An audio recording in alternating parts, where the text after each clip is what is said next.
Samarqand viloyati hududiy qurilish va uy-joy kommunal xo'jaligi nazorati inspeksiyasi qoshida faoliyat yuritayotgan qurilish sinov laboratoriyasi tomonidan 30 dan ortiq turdagi qurilish materiallari va konstruksiyalar laboratoriya hamda sayyor shartlarda sinovdan o'tkazib kelinmoqda.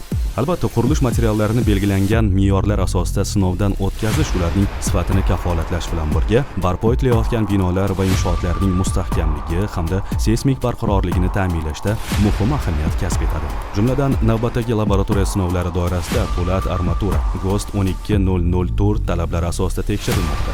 Ayni vaqtda GOST 12004 me'yoriy hujjati asosida po'lat armatura sinovi amalga oshirildi. Bunda biz armaturaning ko'ndalang kesim yuzasi, oqish chegarasi, ya'ni predel tekuvchist, vaqtinchalik qarshilik, временное сопротивление va cho'zilishdagi bo'lgan foiz mustahkamliklarni aniqlandi. Ta'kidlash kerakki, mazkur sinovlar buyurtmachi tomonidan taqdim etilgan materiallarda amalga oshirilib, olingan natijalar belgilangan tartibda rasmiylashtirilgan holda taqdim etiladi.